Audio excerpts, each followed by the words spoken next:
Hey, how's it going everybody? It's Tanner here, and welcome to a new Ninjago episode review here on the channel for Ninjago Seabound. This video will be continuing our series of Seabound episode reviews, and as such, this video will contain spoilers for the episode at hand. In this video, we're going to be talking about episode 5 of Seabound, The Wrath of Kalmaar. Now, this episode is pretty straightforward. It's about, well, the Wrath of Kalmaar, and like I said, spoilers are ahead. We will start off the video by taking a look at a quick synopsis, then we'll get into the good and the bad, and then finally I will give the episode a score out of 10 after everything is all said and done. So in terms of a quick synopsis, what exactly happens in this episode? This episode can be summarized as follows. Nia and Maya try to escape while the ninja try to repair the Hydra bounty. We basically have a couple of different stories going on here. One of them involves Nia and Maya escaping the clutches of Prince Kalmaar, and the other involves the ninja trying to fix the Hydra bounty after it was downed from various circumstances of the last episode. So in terms of the good here, just getting right into it, I really enjoyed the introduction to the kingdom of Merlopia. We got introduced to characters such as King Trimar and Benthomar. I can't really say his name right, but Benthomar. He is kind of the adopted brother of Prince Kalmaar and adopted son of the king, and he's a pretty cool character. We'll see more of him in future episodes, but he's a really cool character right off the bat. I actually really enjoyed how he was portrayed. You can tell that he's a little different. I'm not quite sure what exactly he is, but he still is a pretty cool character from what I can see right now.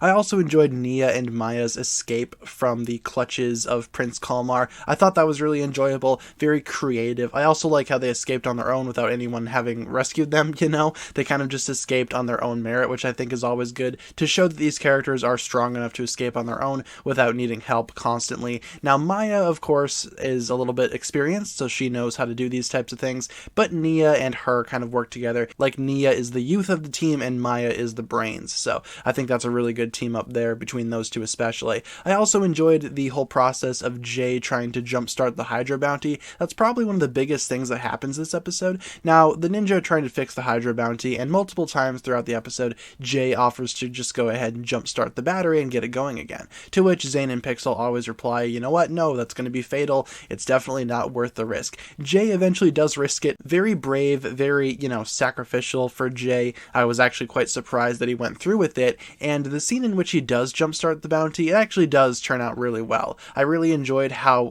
raw the scene was. It just shows Jay's raw emotion and passion for getting Nia back, which is always fun to see. But yeah, Jay eventually does jumpstart the bounty and gets it rolling again, or at least he jumpstarts the Hydra bounty, let me reiterate. But I really enjoyed that scene. I thought it was really noble of Jay to do that kind of thing, and overall I thought that was one of the highlights, for me at least, of this episode. I also enjoyed Nia's smugness. At one point, Kalmaar tries to question her about the location of the amulet and the keepers, and she's just all like, oh, what island?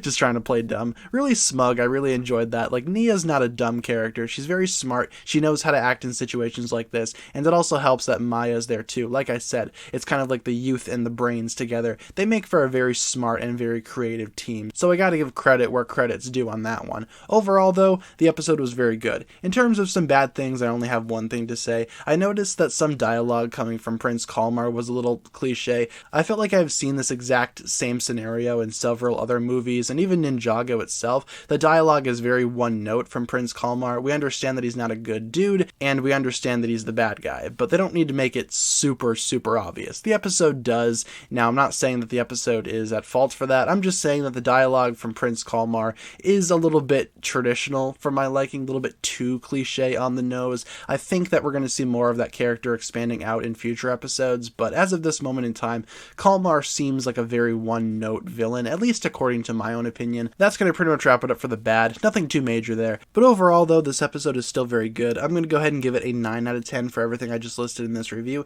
Not a bad episode. I really enjoyed the introduction to Merlopia in general, but I just thought that some of the things coming from Kalmaar were a little on the nose, if you will. That's going to pretty much wrap it up for my review of The Wrath of Kalmaar. Thank you so much for checking this one out. If you enjoyed this video, feel free to like, comment, subscribe, do all that fun stuff, and check out the links down below in the description for my other forms of social media. As always, big shout out goes out to my Patreon supporters, including once again the marvelous Jan. Thank you guys so much for watching this video once again. My name is TannerFishies, and with that I bid you farewell.